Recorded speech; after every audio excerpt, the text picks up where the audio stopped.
The leopard just sat there, then suddenly it dropped down on all fours and it crept along the ditch and out of sight, and everyone just looked at each other in disbelief.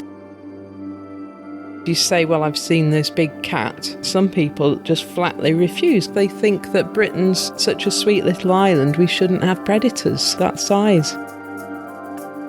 Welcome to Big Cat Conversations. We speak directly to people who've encountered one of Britain's big cats. We also discuss the bigger picture. I'm Rick Minter, and thanks for joining me.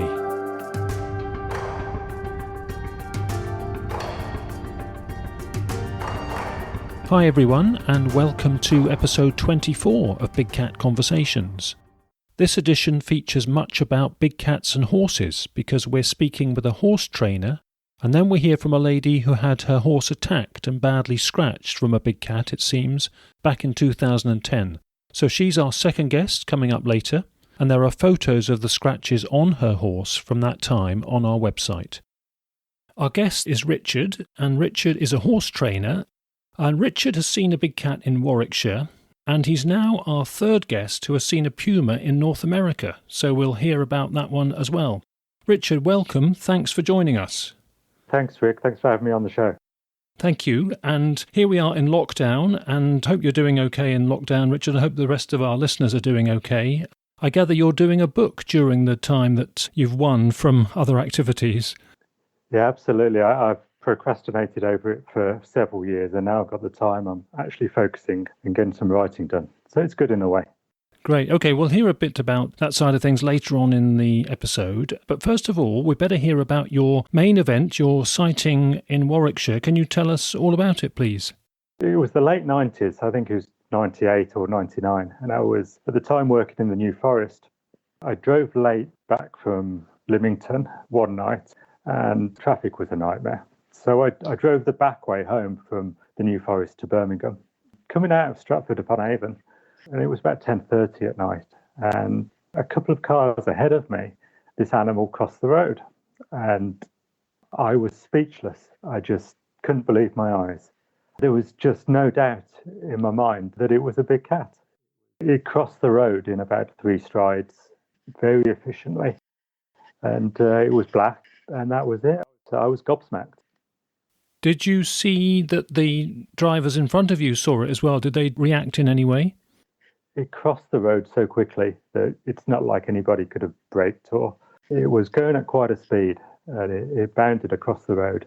Yeah, quite remarkable. What about sort of scale and tail length and any features that you could ascertain in that glimpse? It was big. It was a big cat. I know it must have been of quite a size because it was quite a way in front of me. You imagine if we were travelling 40 or 50 miles an hour, and there were a couple of cars in front of me. There was a bit of distance in between us, but it was so distinctive. There was still a little bit of light around as well. It was kind of late summer, I would say. So difficult to judge an exact size from that distance, but I just got the impression that it was big. And the way it moved across the road in just 3 strides, it was over quite a wide road. For such a distance, I saw it quite well, you know. It was strange to describe, but definitely a long tail. Yeah. Interestingly, a guy in Gloucestershire had a similar event. He was going up one of the Cotswold Edge hills, and the car in front of him slowed down a bit because the cat came across the road. And at the next set of lights, when this guy stopped, he was with him, and so he sort of nipped out of the car while the lights were on red. And the guy round his window down, and they had a quick chat about what they'd seen together. So that was useful that they could get to corroboration between the 2 drivers who'd had the cat run out in front of them. But you didn't have the same. No, I would have loved to have talked to the guy in front. He couldn't have been too far away from his bonnet, you know. Gosh. So that, I gather, Richard, that triggered your whole interest in the subject. Yeah. Before that, as I was growing up, you kind of hear the odd story, the odd tale of big cats been around in Warwickshire, and I kind of had a little bit of an interest, but really that sighting was it. That was me hooked, you know. Mm-hmm. But then really it fell by the wayside, and I didn't have any more thoughts on it for years after that. I don't really recall telling anyone about it. But through the grapevine, you do hear of sightings, especially in the horse world, because we're always talking to someone. What would you guess that cat was? It would, in my opinion, be a leopard or mountain lion. it was black. So I'm not sure. Do you get melanistic mountain lion? If it was a puma, it could have been in the dark, in the gloom, and it looked darker than it was, maybe, unless we have got black pumas here, which is an open question. I just always put it down as a black leopard. Yeah, sure. Well, they're very, very similar in scale and profile and in characteristics. I always say they're sort of counterfeits, the leopard and the puma. If you sprayed a puma black, I think it would do for a black leopard. Yeah, quite. Maybe, Richard, we come on now to your encounter in America, because you're lucky enough to have seen a mountain lion, also called cougar and puma, in America. Can you tell us all about that one? Yeah, sure. Some years later, I think it was in '07, I was on the west coast of the States in middle California in an area called Big Sur. And I was staying with a friend of mine who has a shack up in the mountains. I was driving early in the morning down from about 3,000 feet. It's a dirt road, basically, for 6 miles. More of a 4x4 track. It's right on the coast. So from 3,000 feet up, we look out over the ocean. So it's a beautiful spot. I was driving down from the shack about 7:30 in the morning, and blow me, but this cat just jumped down from an embankment on the left-hand side. And I guess it was maybe 40 yards in front of me. Mm-hmm. And it trotted away from me down the track. I was driving after it very slowly, over about the same pace, so I didn't encroach on it. So I didn't want to scare it off. I didn't want to, I wanted to prolong the viewing as long as possible. I followed it for maybe 80 yards, just ticking over on the car, and it was trotting away from me. And then it stopped and it turned its head and stared straight at me just for a second, and then it disappeared. It jumped up off the track, up at another embankment. That was it. So I'm quite a photographer, and I always thought, now I know why people don't get photographs of these creatures, because your heart's in your mouth, Mm-hmm. It's such a special sighting. My camera was in the boot anyway, so that wasn't an option. But still, if it'd been by my side, to actually pick it up, set the camera up and shoot, and actually waste that 10 or 15 seconds that you have with the animal, I can totally get why people don't photograph them. Yes. But if you'd have had a dash cam, of course. Oh, absolutely, yeah. I would have caught it perfectly, presumably. Yeah, absolutely. This was 13 years ago, so not really something that was very popular at the time. How would you describe it, Richard? Because obviously you had a very good view, very close to it. Yeah, it was brown, dark, sandy colour. It just trotted away from me. It was probably came up to the height of the bonnet on the car. So I don't think it was a particularly big male. It was probably a medium-sized cat, Mm-hmm. female or a young male. Mm. That's just the impression I got. And when it turned towards me, for just that second, it stared straight at me. Its eyes struck me, just got big eyes. I guess what else struck me was it just wasn't overly concerned about me, It was going about its business, and I wasn't anything to worry about. It wasn't hurrying because the car was behind it. No, it was quite a leisurely trot. Confident. Very confident. And given that the night before I'd heard gunshots, talking to my friend Geary, he was like, yeah, it's probably one of his friends trying to take a pot shot at a mountain lion, Ah. And so given that people are armed up there and quite happily take a pot shot at them, yeah, he was quite nonchalant. Yes. Even this was California, was it? Yeah, so it's middle California, between Los Angeles and San Francisco. There's no quota system for California. It's the only state on the west without quotas, without a ticketing system for shooting a quota of mountain lions. So technically illegal to shoot a mountain lion, and unless you've got special permission because one is becoming a pest on your property or whatever. Yeah, and especially this being basically in Big Sur National Park as well. Yeah, maybe they were shooting other things. Yeah. Your friend you were staying with, I imagine he was, or they were not used to seeing mountain lions themselves.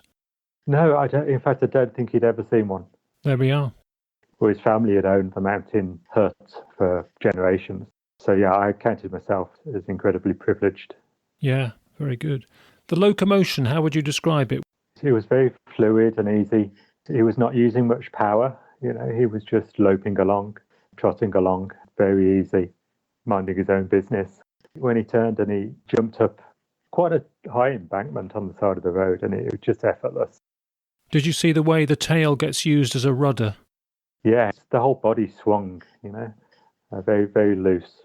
And they're very much higher at the back end, at the hindquarters with their long legs. I don't know whether that came across. Yeah, it was actually because he was going directly away from me. You pretty much just watching his bum move away from you, you know. So. Yeah. I mean, that's something which I think adds to the credibility of witness reports here, particularly of pumas and lynx. People, good proportion of the witnesses, notice that they're higher at the back end, as they tend to say, or words to that effect. Yeah. If I was talking about a horse, he'd be runs downhill into the shoulder. Okay, great. So, Richard, you were up a mountain in California, and our word of the week is going to be catamount. And thank you for that suggestion. And catamount is yet another word or term for a puma, mountain lion, cougar in North America. You suggested it, and as far as I know, it's a shortened version of cat up a mountain. Is that what you've heard as well? Yeah, it sounds about right. I think it's a very loose term applied to not just one species. You know, it's a loose term. I don't know whether it's used for bobcat as well or... Oh, yeah, it might be, actually. That's a point, because it just was parlance for somebody seeing a cat up a mountain, so it got shortened to catamount. I think it's used more in the eastern states, but of course they use panther in the eastern states as well. And I think it's just that the variety of names for pumas, mountain lions, cougars throughout North and South America and Canada just shows the different sort of cultures through which that cat exists, through its huge north-south axis of territories. Yeah, catamount. Nice to mention that term here. So catamount, our word of the week. Now, you've had one other run-in or sort of encounter, big cat related really, because we're now going to talk about a deer carcass which arrived on your land in Warwickshire a few years ago, and I was indirectly involved in that because I was contacted by you and sent a photograph and thought, wow, that looks potentially big cat related to me. Can you tell us what happened? Yeah, this is going back to 2015, and I have used to at the time have a paddock in a village called Hockley Heath. We turned up in the morning, and from the yard I spotted something in the field. Walked over to investigate and discovered this carcass. It really was a carcass. There was very little left of it. I quickly figured out it was a deer, probably roe deer. Then sat there marvelling at it and wondering what the heck has happened overnight. It looked like it had fallen from the sky, didn't it? Absolutely. It was in the middle of the field. There was so little left of it. No organs, no meat. Half the ribs had been eaten. The rest of the rib cage totally hollowed out. It was just splayed out. There was lots of skin left. Some of the spinal column was missing. Legs were scattered. Very little left on it. We started looking closely and, we really just couldn't believe our eyes. And that had definitely happened overnight. You knew that, didn't you? Yeah, absolutely. Yeah. We went through every scenario, trying to convince ourselves one way or another what it was. I knew there were roe deer in the area because we're very close to an old airfield and they like to sit on the airfield. But we also have a lot of muntjac. And there's a canal which runs right alongside the field. It's the Stratford-on-Avon Canal. So it's not like it was a roadkill that had been dragged into the field by foxes or anything like that. Directly alongside the field is the canal, and then on the other side's the road. It was just remarkable. Quite a large roe deer. Yeah, at the time, I think you sent me the photographs and said, Rick, what do you reckon, and do you want to do anything about it? And I think had we been involved in tooth pit analysis, looking at the pits on the bones of suspected prey from big cats, we would have looked at the bones at the time. So we missed that opportunity. But we did, through a friend of mine, Dave, who I'm sure we'll hear about in a future episode, we got it swabbed for DNA testing. Can you tell us about that? Yeah, that's right. We gave you a call and you said it's not my area. You asked Dave to come up and see us, and we set some cameras up. Or Dave set some cameras up just in case it came back for the rest of the carcass. But not surprisingly, given how little was left, there was nothing came back for it. And you took some samples for DNA, but no, we never heard anything back on those. It was interesting. I think we were all very sure that it was cat-related and it didn't really need a DNA test to prove it. But of course, that would have given the species, because the tooth pit analysis work, if it gets the carnassial patterns of the tooth, of carnassial tooth that relates to puma or a leopard-sized cat. That's called phenotypic evidence. It can only give you the sort of general scale of the cat rather than the species of the predator.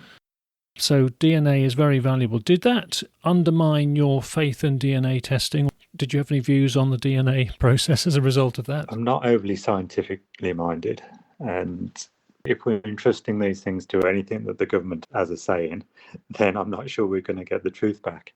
That's just my general scepticism, I guess, of authority. Yeah. But we weren't going through a government testing process, though. Right, yeah.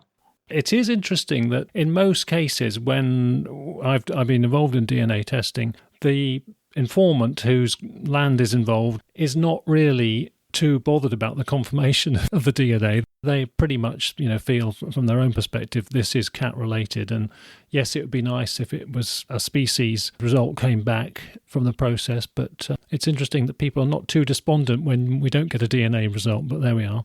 Yeah, I mean, species would be interesting, especially when I'd never really considered that we might have jaguar in the country until I've heard you mention them on the show, really.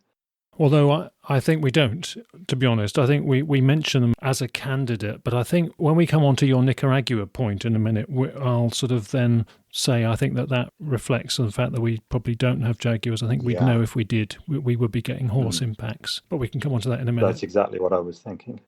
At that time, you were getting gossip locally about other cat reports, weren't you, in that area?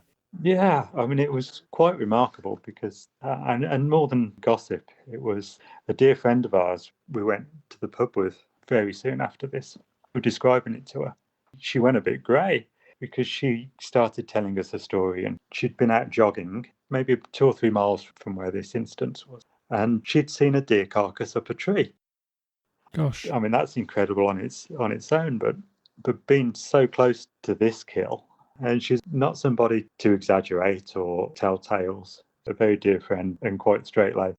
Yeah, what a shame she didn't take a picture of the one up a tree. That would have been so good. It was only in hindsight, she suddenly realised when we were talking that that's what she'd seen. At the time, she didn't. She just thought, well, that's a bit odd.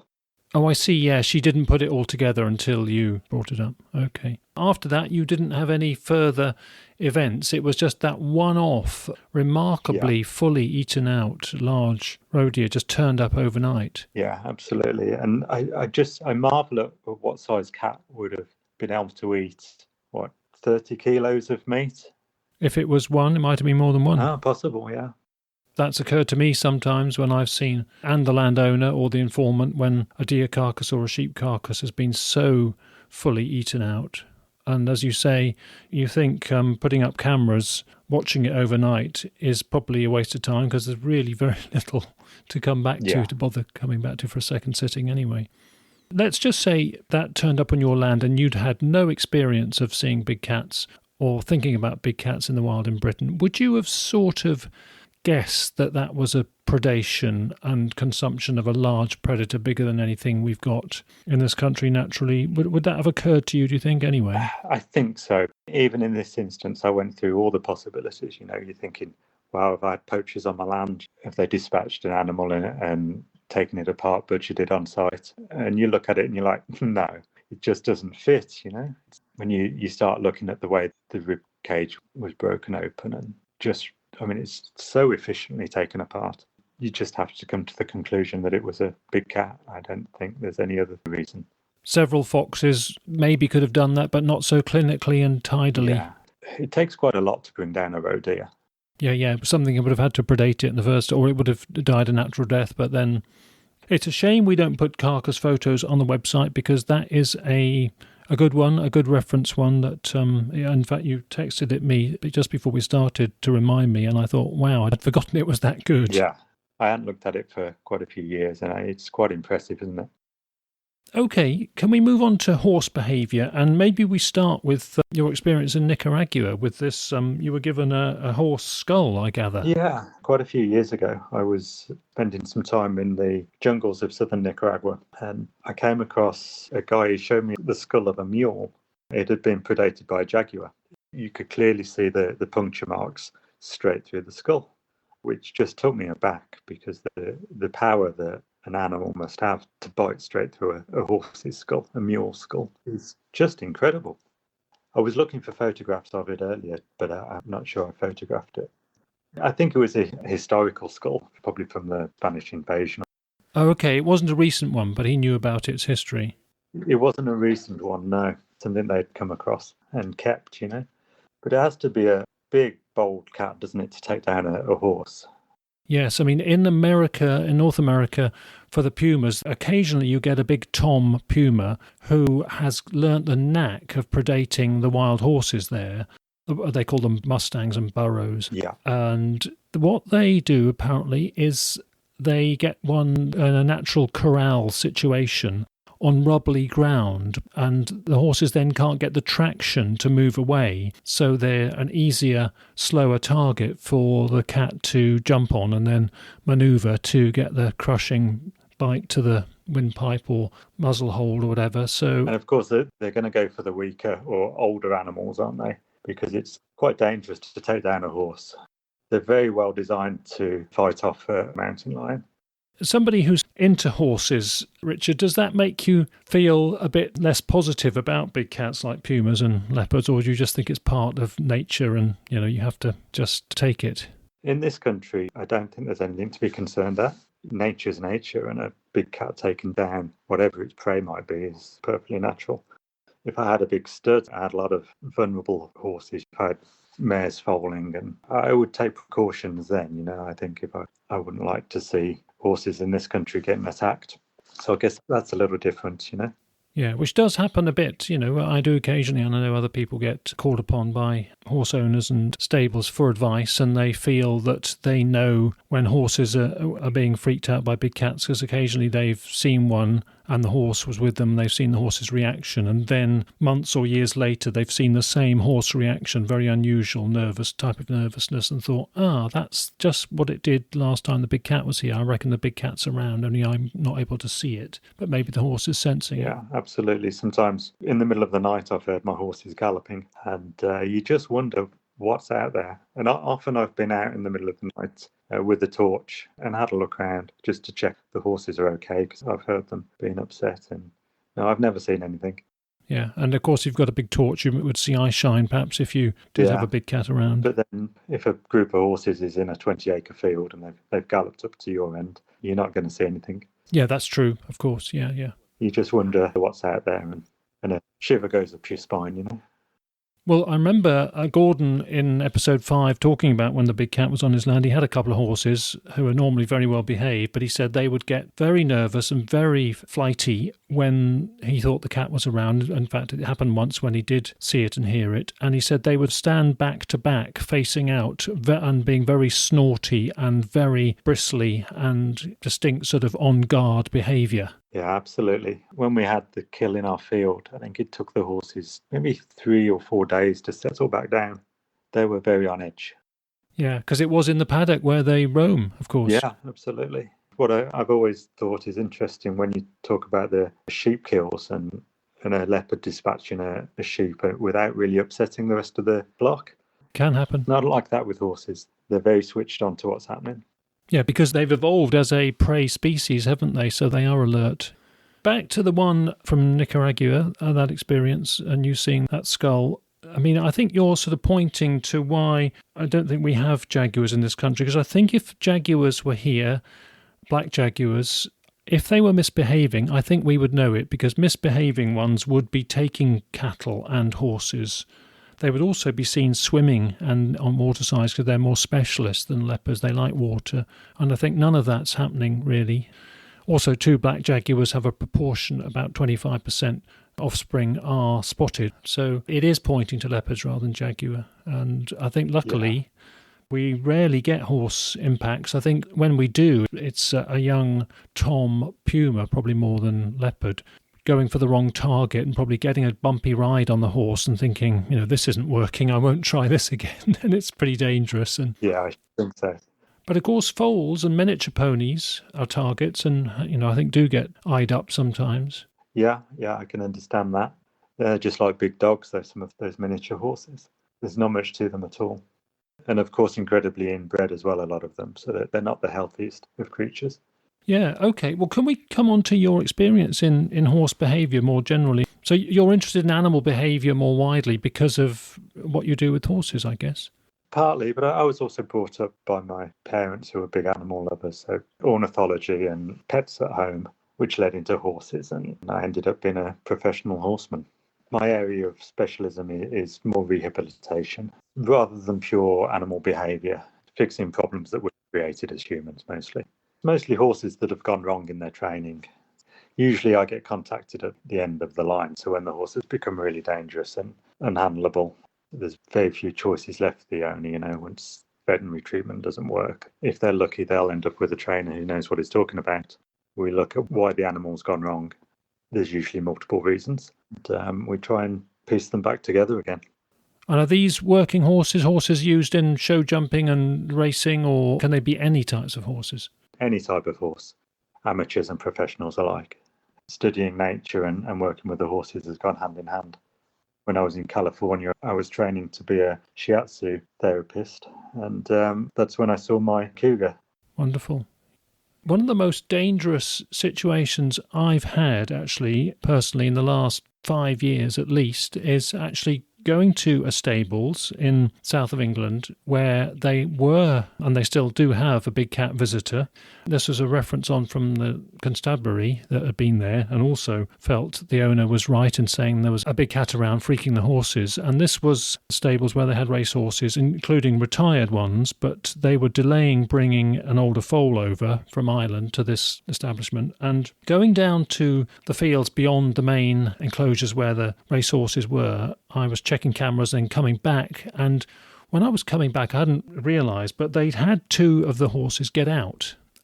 These race horses are incredibly athletic, powerful specimens, and I hadn't sort of sussed that they were out and uncontrolled. So I'd walked across the field that they were in, and they suddenly went full gallop across it, and I was right in the middle, and they were coming straight for me, and I suddenly realised, they're not meant to be out, and I shouldn't have been so dumb as to come right through the middle of the field. And it was truly scary. They were absolutely coming at me, 2 of them, and I decided just to stand still and see and thought, there's no way if I run or crouch, it's more risky. I'm just going to have to trust them.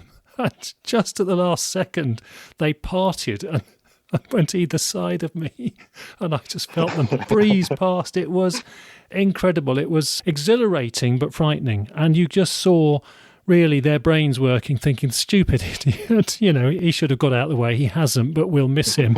But I truly thought I could have been hospitalised very easily.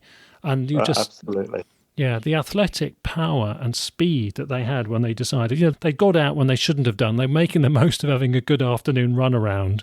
And it was awesome, but so scary. You can see why a leopard would stay well clear. Yeah, other than something small or old or infirmed or whatever, yeah. Yeah.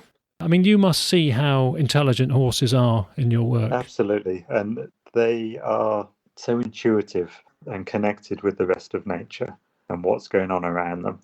Having said that, you do get quite a wide variety of sensitivity in horses. So you get some horses that probably wouldn't react too badly if there was a leopard at the end of the paddock, But then most horses are pretty switched on and they'd be upset.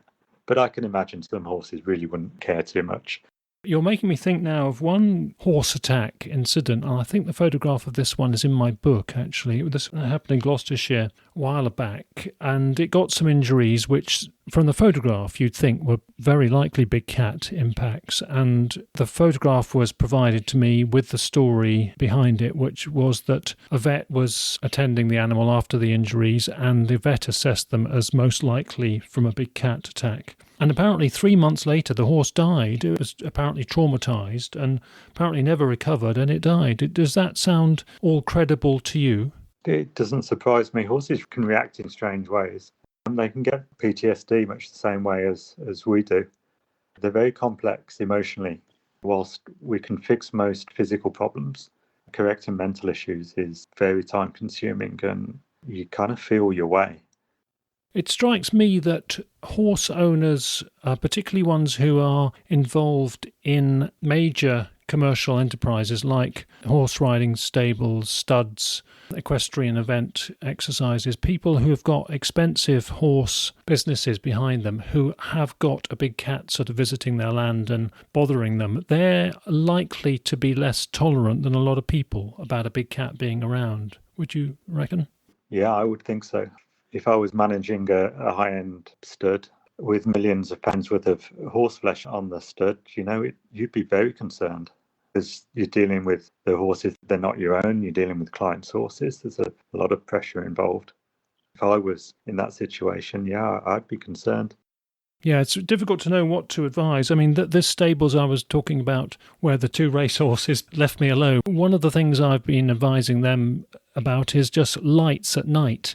Now, I'm the last person as a parish councillor fussing here about illumination and seeing the night sky here in Gloucestershire in the locality. I'm the last person to advise people to put strong illumination and lots of bright lights out, but I did in that case because I felt, obviously you want horses to be free of light pollution at night, but if it's going to deter a predator lurking around, there's 2 things. There's the actual lights from the buildings illuminating the local area where a predator might prowl, but there's also just people attending the horses at night, and I just said to them, have really good head torches with big spotlights and turn them on to strobe, a flashing effect, if you think you're seeing the eye shine of the cat.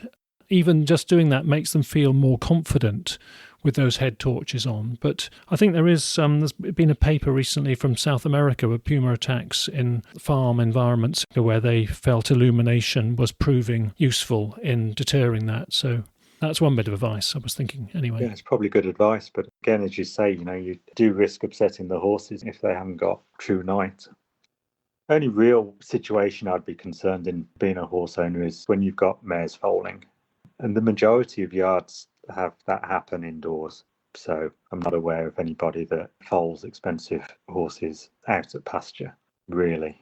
Of course, it's emotionally very difficult for people who've had that. There have been cases where people think their foal has been predated by a big cat in Britain and Australia. In episode 10, I think it was, from Australia, Simon Townsend mentioned a case. Yeah, I'm grateful that we don't have jaguar, or at least we don't think we have jaguar. They would present a different challenge for horse owners, I'm sure.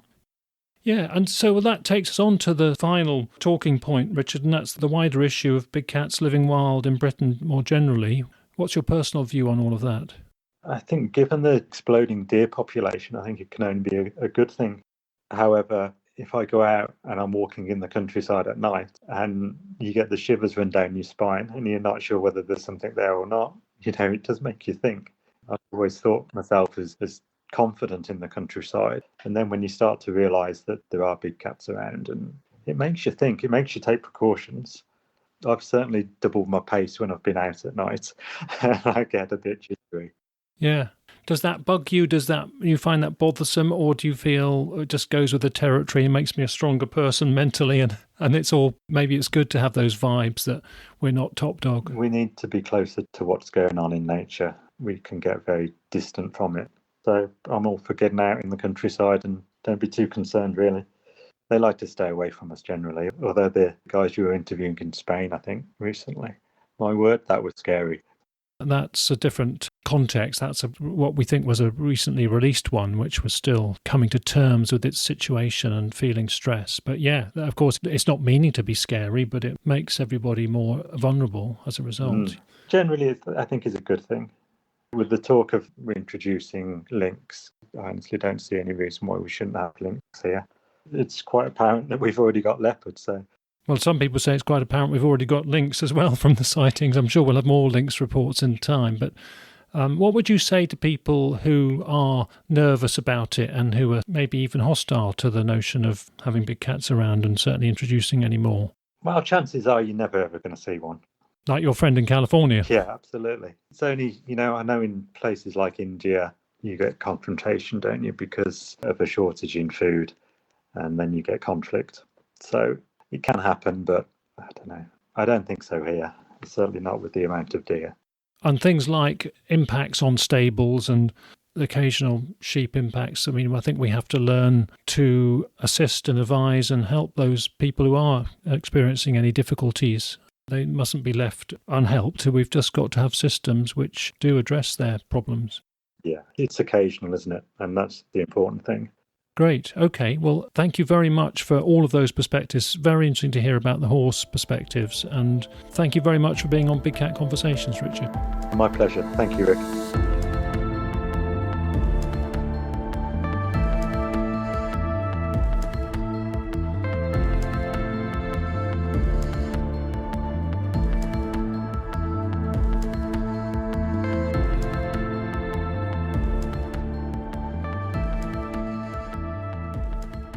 For our next guest, we are speaking to Rachel, and Rachel is a horse owner from Herefordshire, and so far in this episode we've been talking about the potential for impacts and attacks on horses, and we're going to now review a case of one of Rachel's horses where we're pretty sure that there was a big cat involved, and Rachel is going to tell us all about it. So welcome, Rachel. Thanks very much for coming on the show. Hello. And Rachel, you're in the Wye Valley area, not far from Monmouthshire, but just into Herefordshire. Yes. You had a horse called Henry that we refer to as Hen, I gather. Yeah. Please tell us what happened, because you didn't see a big cat, but you felt there must have been one involved from what happened when you turned up to the stables and found the condition that Hen was in. Is that right? Yeah, they were out in the field. I think there was 4 of them in the field at the time, and we strip graze, which means we move the electric fence every day.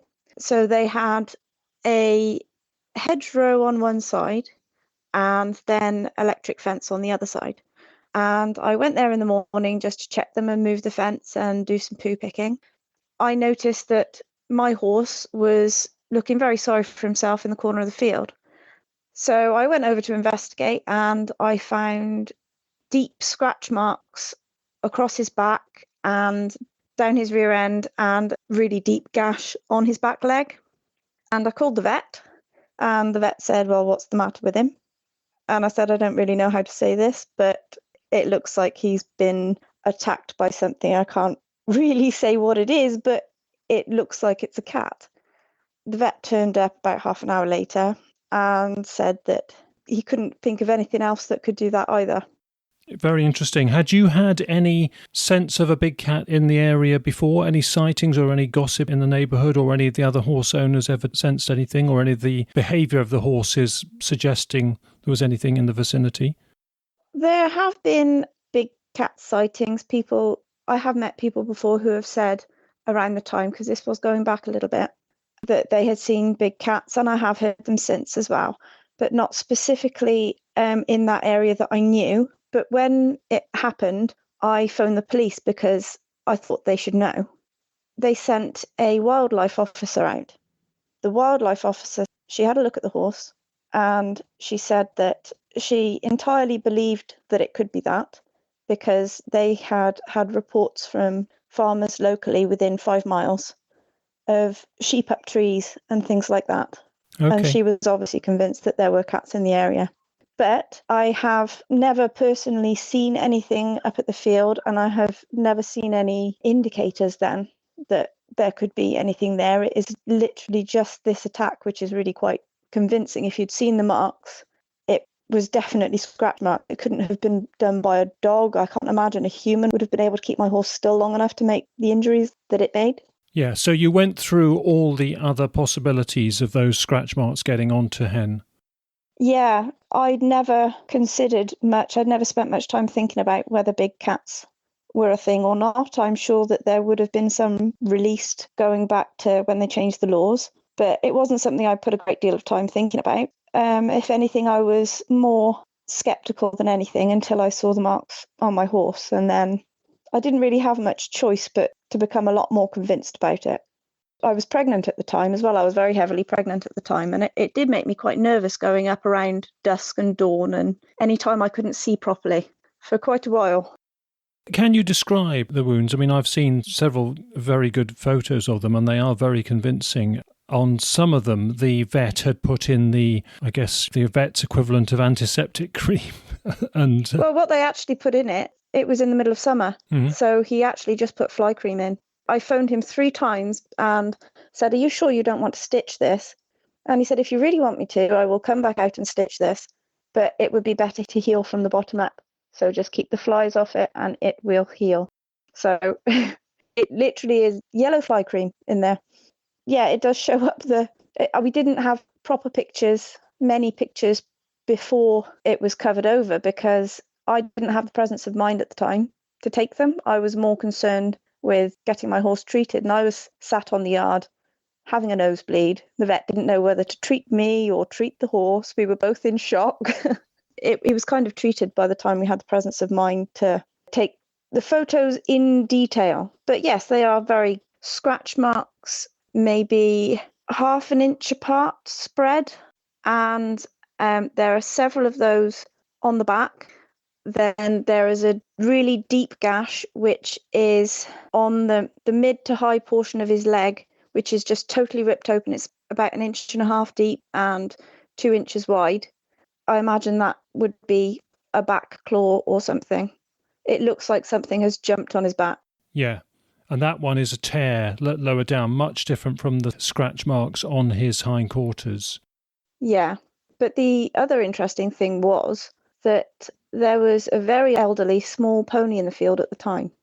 And I can't understand why it would have gone for my 15-2 chunky horse over an elderly pony.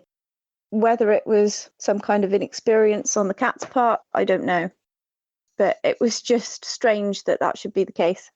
Yeah, you're right. That is. I mean, in the wild, anything in the wild out in America or something, an experienced cat would select one that it would feel was more of an obvious target to grapple down. Are there any overhanging trees that a cat could leap from, or do you think this was an attack leaping up from the ground? There were overhanging trees. We have a hazel and hawthorn hedge line, and there's a proper canopy underneath it that the horse can get in the shade under. But we also had very long grass. So we were grazing into some grass that was going to be cut for hay. And it happened in late summer, so the grass was very high. So other people came up after, because people were quite interested in it, and said that they could see trail marks in the grass. But I know that a lot of things came in and out of the grass. I don't know whether it came from the grass or came from the trees. Okay. And the horse, clearly he must have been affected by the physical wounds, presumably, but also, do you think he was affected? Was he nervous afterwards as well? Yeah, he wasn't himself for a couple of weeks. He got back to it, but he was just super quiet and nervous for quite some time. He'd obviously been through it, bless him. We were all quite nervous after it, to be honest. If it can do something like that to a big animal, and we didn't have cameras up there at the time or anything like that, and we couldn't afford to put them in, so I was checking on my horse or horses at any opportunity I could. But you have to go home, you have to go to sleep. So yeah, and they can't be indoors all the time. No. The vet, in scrutinising the marks, had he had any experience before of big cats? Obviously very few vets do, but occasionally one might have had some reports relayed to them. But was this vet completely inexperienced on big cat issues, do you think? I don't know for sure. He didn't tell me specifically of any incidents of that, but he is quite open-minded then, and while he didn't want his name to be in the papers or anything like that, I can understand that. He was quite accepting of the fact that this was all it could be. Yeah, from a direct view of it, yeah, not from just photos, but assessing the condition of the horse and the impacts. He gave me the whole, "You're not crazy. It's okay." Did anybody who looked at the wounds, think of any other reason for them? No, nobody who's seen them. I've had people that I've shown pictures and they have been sceptical, but they were people that would never have been convinced of anything else. And I have to say that we were in a few of the papers, and the papers really don't help, because the papers always put a slant. They're not accurate with what they write. They put a slant on it, and readers are very susceptible to that. Rather than just give the facts and let people decide, there is always a slant on it. And that's, people are used to reading big cat stories and seeing very unconvincing big cat photos. I think the amount of it has made people very close-minded about it. I do know people who have said that they have seen, and there are some people that I have thought, yeah, I'm not sure if I believe that. And there are other people that I know haven't been out there looking for them or haven't particularly been interested in seeing one and have said, oh yes, I saw one up the woods. Yeah. Luckily, it does appear to be rare, as you might imagine. And Yeah. I don't know whether you've ever looked into it or read about it, but what the hunch is that it's an inexperienced Tom who's starting out with his life as a predator and is going to concentrate on deer, probably roe deer and fallow deer and that sort of thing, and goes for the bigger target and makes the mistake and doesn't repeat it because it realises this isn't going to work. And Yeah, I think that makes a lot of sense from what I saw. yeah. And I can't imagine that he left uninjured. Really? Well, yeah, again, I didn't see any evidence, but my horse was not going to stand there and let it happen. So I expect he got kicked. Yeah, sure. Or a bumpy ride at least. Yeah, there's plenty for them to eat around here if they eat here, Yes, sure. including muntjacks and all sorts of things. Yeah. And luckily, we do feel that is the mainstay of their diet. Yeah, and bunnies and pheasants as well. And we have lots of those too. We have all of those. And interesting that the vet wanted to just keep below the radar. That's common. I mean, obviously, it's not common for vets to have to be called out to cases, but when they are, you can quite understand they don't want to go on the record. Yeah, it affects not only them, but they have a practice and they have other people that they employ. And, you're affecting people's lives if certain people then decide that they don't trust you as a vet because you have made this diagnosis, however true it may be. Yes. Sounds a bit cranky to some people and it might put people off. Yeah. We always ask our guests what they think in general about big cats out in the wild and possibly even naturalising. Have you got a view? Has this sort of coloured your view because you can see the potential impact that they could have? It has a little bit, because when I tried to find help to make sure that there wasn't a big cat there, I was told that they were protected and they couldn't be killed or anything like that. And I was scared. I'm still nervous about having my young children up there now because I never expected. I would have been happy before if I'd seen a big cat up in the woods. I'd have gone, oh, look, a big cat. How wonderful. But having seen that it could take on something that big, I am now more nervous to take young children away from me up in the woods, or even myself. I still do it because you can't go worrying about things like that. But it's on my mind where it wouldn't have been before. Yeah. But I am a huge cat lover. We have cats here, and I very much love servals and go to see them, and I love big cats. Why in particular servals? I just think they're amazing. They're cats with a little bit more attitude.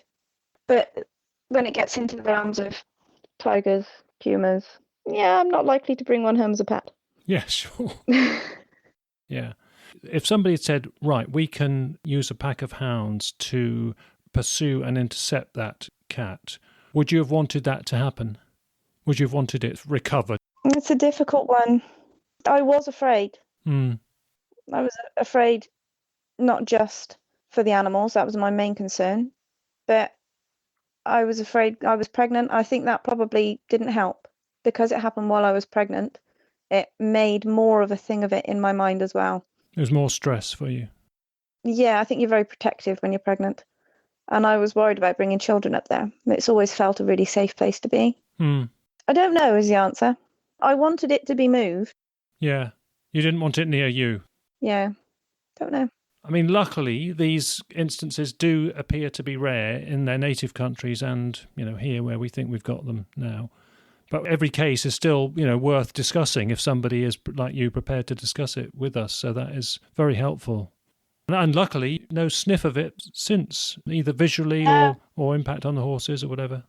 We looked for, I don't know, anything we could think of, scat, fur, prints, scratch marks, anything. But we didn't find anything, which is a shame, really. I'd have liked to have seen it. And luckily, the horse recovered reasonably well, reasonably quickly. Yeah, he always had a little bit of a lump where the big scar was, but nothing much. He was a fine, healthy horse after that again. Yeah. Well, I was just going to ask if you had any theories about that. If there were cats out there, what kind of cats they were. Okay, yeah. Well, The majority of the reports, and I've had over 1,300 reports now in over 10 years since I've been doing this, because I go to rural shows. I haven't done the Monmouthshire show. I must do that. I've been told it's a very big and very good one. Yeah, it is. Yeah, I've done the Herefordshire Fair, which is also near you, which is a very good one. I mean, some people pass the tent and see the sign and look at me as if I'm spreading some kind of silly religion, but give you strange looks. I know the feeling. I had it too. Okay, yeah. But others just walk in and, I mean, I remember one time at the Herefordshire Fair, a gamekeeper walked in from an estate in, I think it was Warwickshire, and he looked at my model puma and he said, "Oh, the one I saw was just a tiny bit smaller than that." And then 5 minutes later, another gamekeeper, while he was still there, another gamekeeper walked in from Worcestershire, I think, and he said, "Oh, the one I saw was just a bit bigger than that." And they sort of had half an hour swapping notes about the two sandy brown pumas they'd seen in their different counties. So that's lovely when that happens. And so, yeah, so the majority of the reports are actually the big black ones. You probably heard that, they're mainly black panther type cats. And we think those are black or what's called melanistic leopards. So they're leopards with spots, but you can't see the spots because they're covered in this black pigment. And it's from a recessive gene. They're very beautiful. It's Bargira in the Jungle Book, of course, the black panther. Yeah. And panther is just a general word, and it's leopard or jaguar. You can have black jaguars as well. So spotted, large cats that predate deer. Isn't it that panthers roar and other cats don't? That's right, Panthera genus, yeah. And see, I really do like cats, but so your serval that you like is a felis type cat, and that can't roar. Yeah, I think I'm going to end up with a Svana. Well, you've got kids, so you know what trouble kids are. It'd be like having another child, I should think. Oh, yes, especially if I get two. Gosh, yeah. The trouble is they're territorial, aren't they? So they don't like each other's company, I always think. Well, cats are usually okay if they're from the same... litter. Yeah, that's the word. Yeah, I had two. Well, I don't know whether that applies to servals or not. Yeah, no, I had two lovely black cats. I like having a black cat. Yes, we have black cats too. Yeah, because for me, they're little model panthers, you can see them in the neighbouring field and sort of judge the size and everything. And they were sisters. And for the first year, they were inseparable and helped each other. But then they just grew apart and did their own thing and were very distinct and different. But if my little black cat, and he was only a very little black cat, was that kind of size, the damage he used to do to me at that size, playing, it'd be terrifying. Well, that is why people release savannas and Bengal cats and Shausies that previously, these designer cats can be problematic for people. So it is a big decision. Yeah. But yeah, so the majority of the cats that are reported seem to be black leopards, melanistic leopards, and then about 15% of them seem to be these sandy brown, sandy grey puma types. And it's those, a big Tom one in America can, in the right situations where there are wild horses, it can go for them. And of course, if they're a wild herd, then there will be older and weaker ones that could be predated. It must be unusual. Yeah, they can't take the risk of getting injured, of course. No. Well, thank you, Rachel, very much for this example. It's so useful to have an example. I'm so sorry it happened. Well, he got better.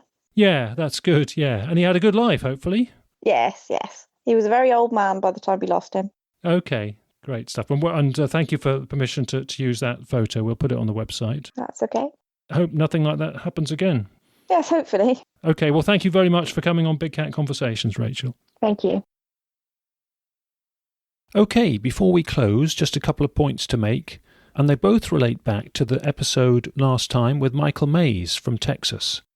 The first is that if you've not heard that episode and you're interested in the link between big cats and horses, one of Michael's main examples of a black panther seen in Texas relates to a close-up, pretty scary encounter in a horse paddock, and Michael concluded that that one was most likely a jaguar from the reported behaviour and the vocalisation of the cat seen. And in that episode, I didn't have time to mention the recommended tiger books I referred to, and the standout one to highlight is titled The Great Soul of Siberia, In Search of the Siberian Tiger. It's by a guy called Soo-Young Park, and he is a Korean documentary filmmaker. It was published fairly recently in 2016, and you'll learn about a few individual Siberian tigers from his close observations, and you feel like you're there with him, tracking and transported to that harsh, brutal environment in southern Siberia. He even created deep bunkers in the ground to observe the tigers in the wild, and his point is that you observe best by waiting for the cat to come near you, and he would experience some of them around and over the bunkers sometimes. That situation reminds me of Michael May's point from the last episode that waiting for rare and furtive wildlife in the wild can be 95% boredom and discomfort, and then 5% action, if not terror. So, The Great Soul of Siberia is highly recommended, and I can see it's available for around £5 to £10 on various websites at the moment. We put a link to it on the Big Cat Conversations website under episode 24. For our next episode, we move from horse behaviour to dog behaviour, and we speak to a lady who's had several encounters in Somerset, including with her dogs reacting and sensing big cats on some occasions. We also speak with a lady who runs a wildlife rescue network in Cornwall and has taken big cat reports and has heard past gossip about released pumas. We'll hear about her encounters with puma and jaguar when she was in Colombia. Finally, a couple of thank yous to make. Just to say we much appreciate the kind comments on the Apple Podcast review system. And likewise, a big thanks to all the Facebook groups, large and small, who promote the podcast, and the Facebook members who offer feedback. I know some people make suggestions, and we will try to respond to the ideas bit by bit where we can. In a couple of months' time, we have an episode planned with two of the people who help run Big Cat Facebook groups. So we'll get their angle on the subject and hear of their sightings, so a view from Facebook groups coming soon. As always, thank you everyone for listening in. Hope you can make it back next time, and bye for now.